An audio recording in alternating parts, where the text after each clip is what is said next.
Hi, everyone. It's Chantal Mills here. I am the owner and head trainer of the Ottawa Canine School. And today I would like to talk to you about puppy socializing. So, specifically during this time of self isolation, maybe some of you are in quarantine. Um, sheltering at home, whatever you want to call it, life is different, and it's certainly a lot more challenging, possibly to do the things that we normally would be doing with our puppies right now. I did mention that I would be doing this as a webinar. However, I wanted to get this to you as soon as possible. And so I thought what I would do is I would pre-record it. So I'm recording it now. But as you are watching it, it's already been recorded instead of doing it live. And so if you do have questions along the way or something's not clear, please just type in your comment in the comment box. And so then I will answer directly there, or I will create a follow-up capsule to answer those questions. So that's how I've decided to proceed instead of doing a live webinar. So this way people have access to it right away and you don't have to sign up for the webinar. And anyway, I just thought it was the simplest way. Even though it's not live, I think it's still I'm still getting the information out to you and faster. Okay, so when we're talking about socializing, I just want to clarify that socializing, a lot of the times people think that the most important is the dog to dog interaction. And although that is very, very important, there is a lot more to socializing your puppy. So we want to socialize the puppy to different objects, different people, sounds, textures, and then obviously other dogs as well. So there's just a lot. Basically, the world is brand new for the puppies, and so we want to help them um, interact with all these new people and new experiences, novel items, novel textures, and make it a positive experience. So here are some more specific ideas, or let's get more specific is what I'm trying to say here.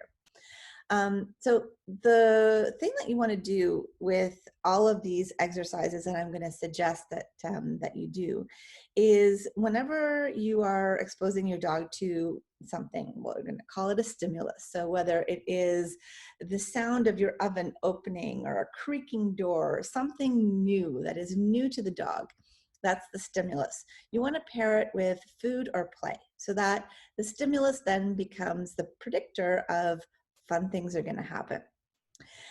In these exercises, we're using food mainly because it's easy to deliver to the dog, and the dog usually puts really high value.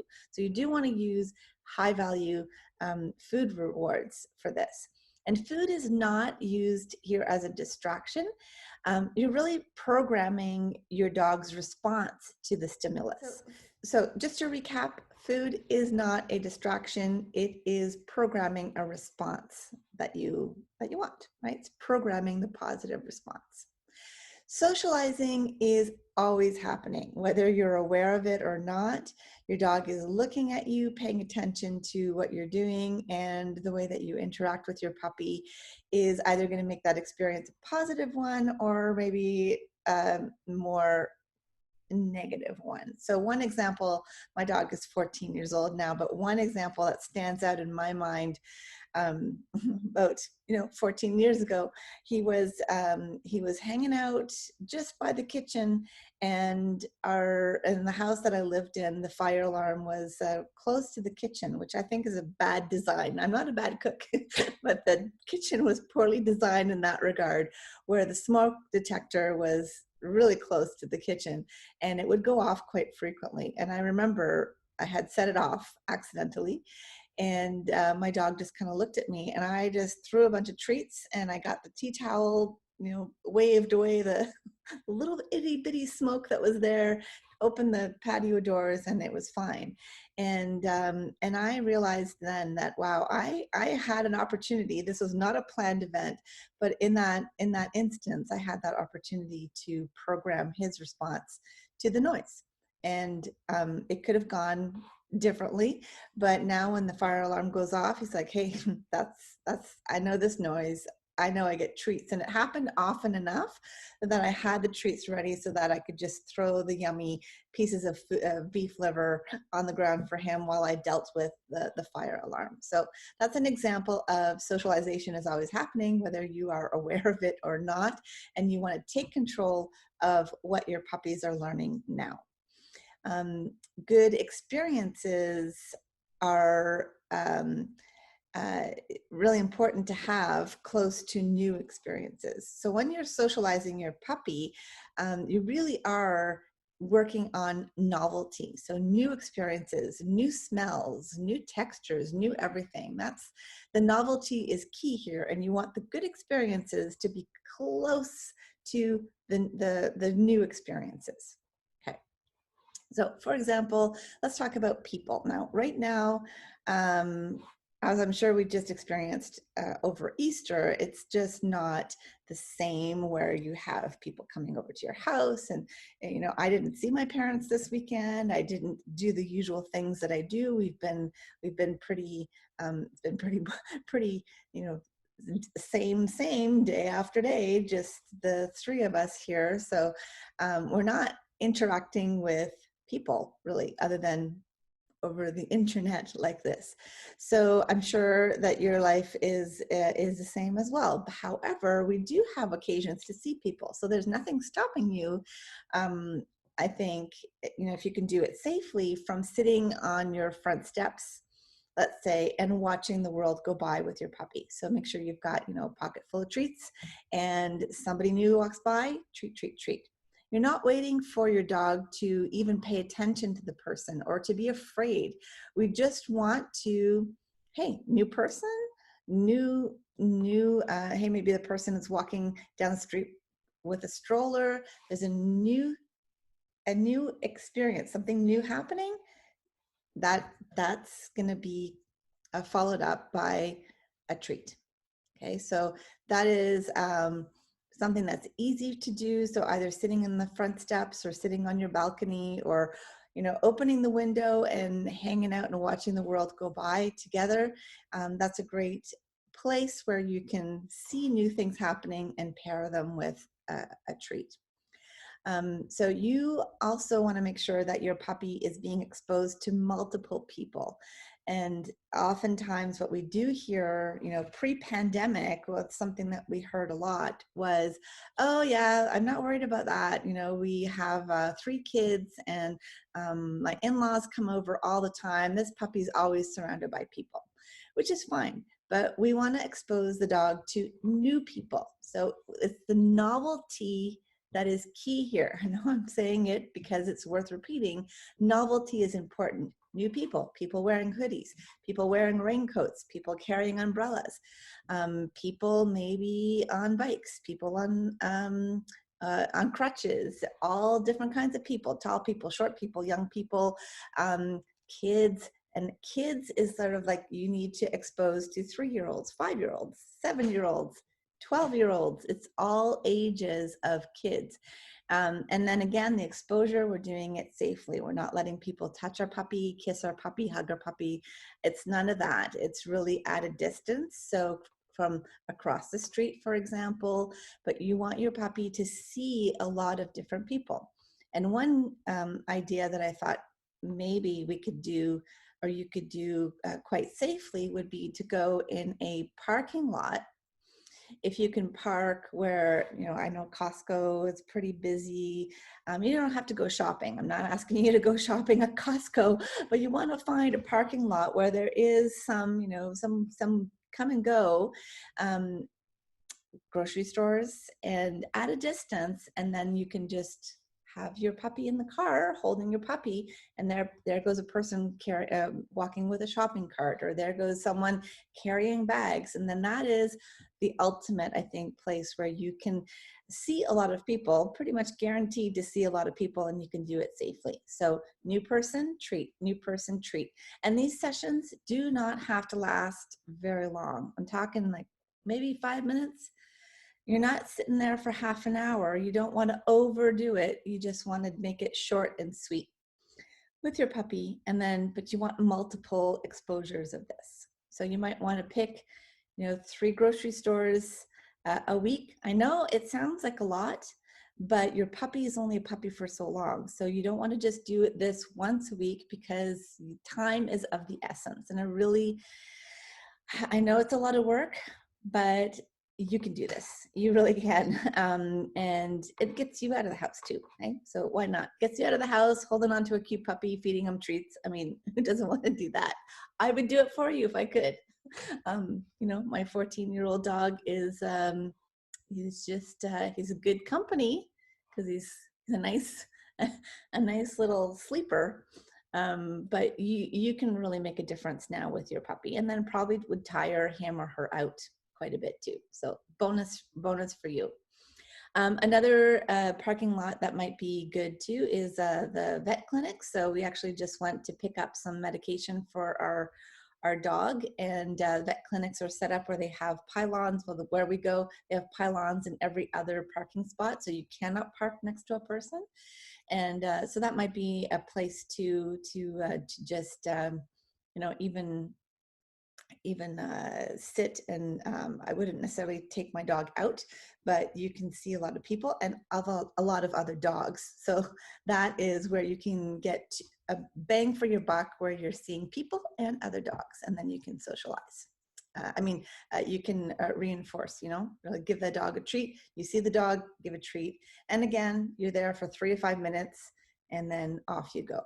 All right, so those are my people suggestions. I just want to make sure that I've gone through my list. Okay, so the next thing I want to talk to you about is noises. One where you can combine people with noises, and this is a little bit harder to plan for, but pretty soon, I think people might start mowing their lawns, maybe, using leaf blowers, maybe. So that is another, if you hear some noise going on in your neighborhood, I would say that's your cue to grab your puppy, grab your treats, and go outside and see, oh, the neighbor is making noise, treat, treat, treat, treat, treat, and then you pop back in the house. And that would have been a great exposure to a new experience. And now you've made that experience a positive one, because you've paired it with something yummy. And so that, I think, is one good idea to do noise socialization. Another one, you can Google puppy socialization sounds. I did it just before I started recording this, because I thought, where can I suggest that they find sounds? And you have, I'm sure, tons on your phone, but YouTube is a great place where you can find lots of sounds. And like we do in one of the classes, we do it in the puppy one, you play the sound, and as you're playing the sound, you're feeding your puppy. And so have the sound maybe play for 3 seconds. Weird sound plays for 3 seconds as you feed your puppy. The sound stops, you stop feeding your puppy. And so there you go. What you have there is you are pairing the strange sound with something positive, and that is a perfect example of classical conditioning. That sound now is linked with a yummy treat, and that's how we are programming our puppies to enjoy things that later on in life, if they haven't had that programming, they might bark at the noise. They might go and hide in the bathroom if they hear the fire alarm go off. They might freak out at things. That now is that opportunity that you have to prevent that possibly from happening. I'm not saying that if you don't do it, you're going to have a dog that's freaking out at noises at people. That's not what I'm saying. And certainly the opposite is true. You can do everything right and still, I don't want to scare you guys, but I also don't want to say like, oh, if you don't do your socialization, you're going to have a problematic dog, or you can do everything right and still there's a genetic component and everything like that. But why not do everything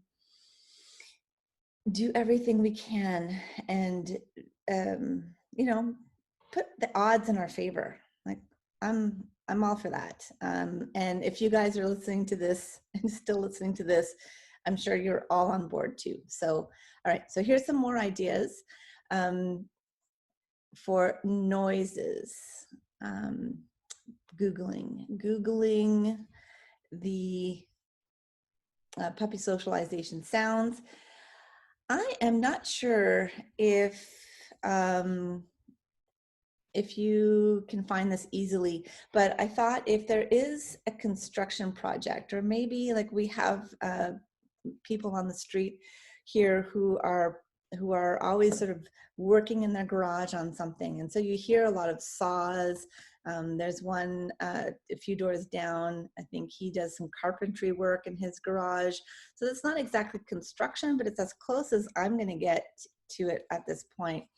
And so I think that I might just if I had a puppy, would walk my puppy down the street when I hear those sounds and treat. And I might just, pick him up, and then we can, at a safe distance, kind of hear the sounds and treat, treat, treat. So construction noises, any weird, strange noises, different noises, all of that is good to use for sounds. Okay, so one word of caution when you are doing this is, especially if you are playing sounds or creating the experience for your dog, you do want it to be a challenge. It is okay if your dog is a little bit cautious, but you don't want to see your dog kind of running away, and you don't want to overwhelm your puppy. So if you see that your puppy is really not comfortable with the exercise and isn't eating, and kind of just doesn't even want to be near you when this is happening, then that is a cue that it's just too much. So if you're working with sounds, you want to turn the volume down low, maybe cut down the length of time that you're doing this.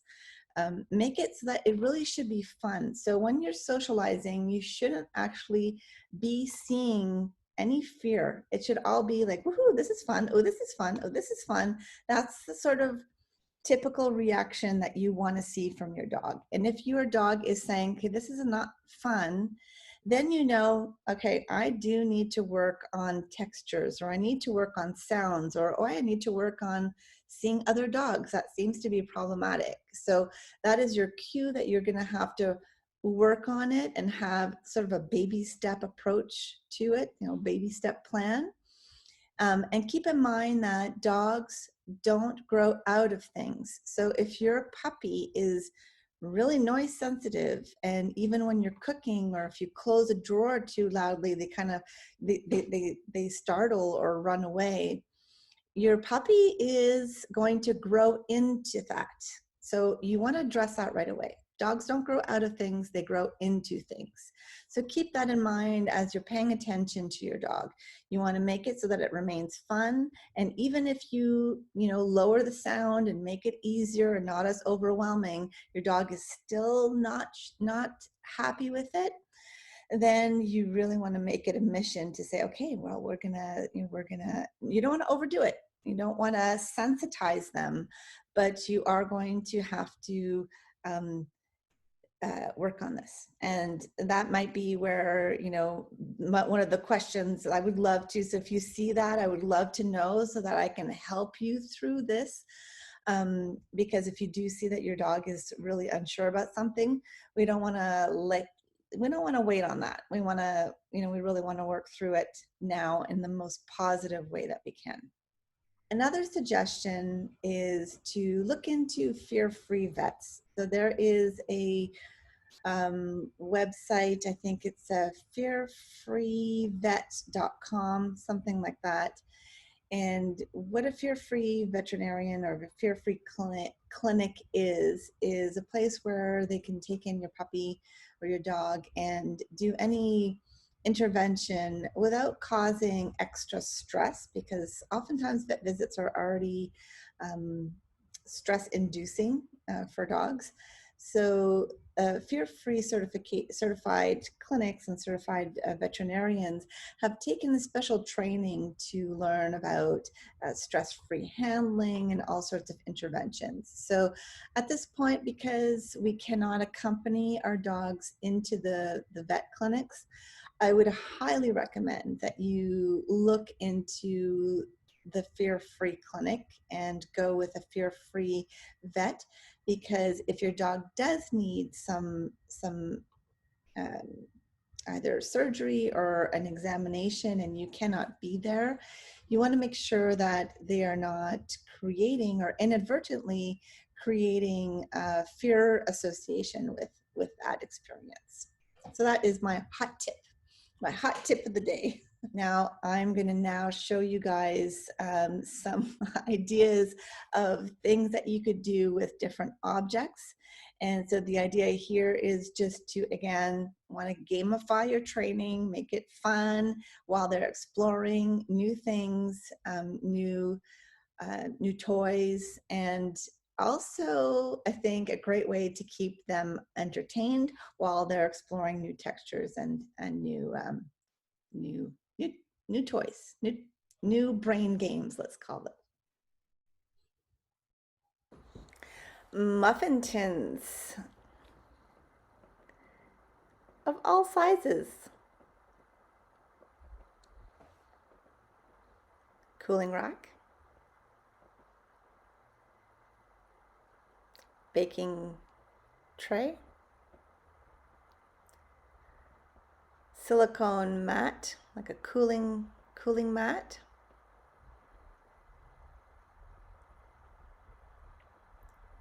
new toys,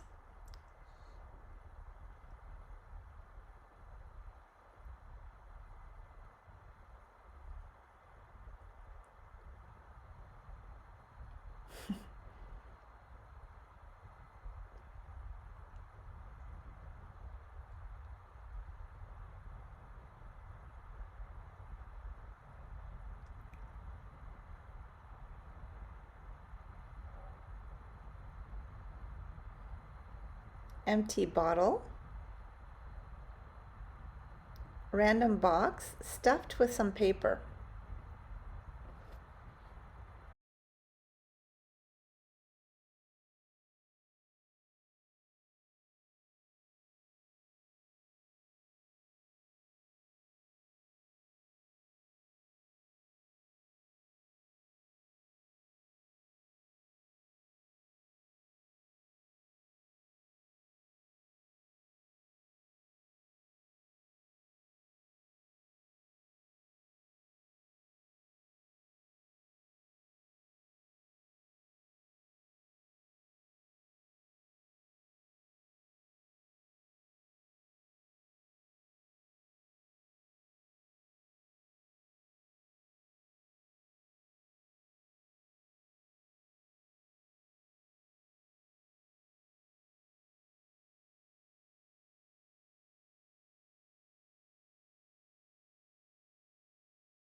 So hopefully that gives you some ideas of ways that you can socialize your dog to sounds and people and objects and other dogs, and also throw in some fun brain games in there while we're at it.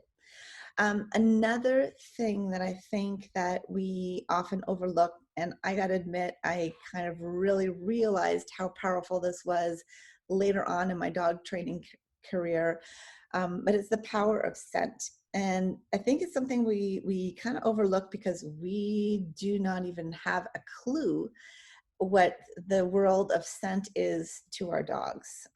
When they walk into a room or when they walk somewhere, they first experience the world through their nose. They can come home and go, oh, you made pasta sauce. And like, if they could, they would name all the ingredients. And we come home and it's like, smells like dinner. What did you make? Pasta?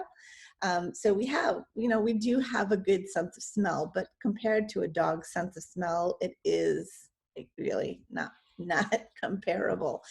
And I think that we could definitely use this to our advantage in the puppy socializing. So what I would recommend that at least one of your walks every day, you just let your dog sniff, sniff, sniff, sniff, sniff. And I think, like I don't have any scientific articles to back this up, although I might be able to find some if I looked hard enough. But I do think that it is a good, if not great, socializing activity for your puppy because they can smell where the other dogs have been and let them smell the posts and the grass and let them sniff, sniff, sniff because they're getting to know their canine neighbors. They're catching up on the gossip, if you will, by sniffing and saying, "Oh, Fluffy's been here," and "Oh, Roger is still intact," or so and so's had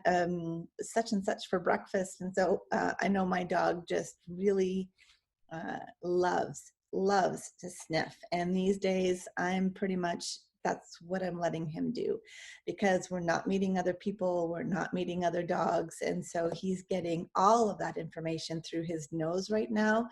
And yeah, I don't think they need to get all of the information through their eyes. We experience the world through our eyes. We see and we process. But for dogs, they smell and they process. So let's let them sniff and let's let them process their world through their nose more than we would normally. So that's it. That is my advice for you. It's a start. If you want to have any specific ideas, please write them in the comment. If you have any questions about what I said today, type them in the comments, and I'm going to send this off to you right away so that you can get started on your socializing because time is precious, precious, precious. All right. Bye. See you in class, guys.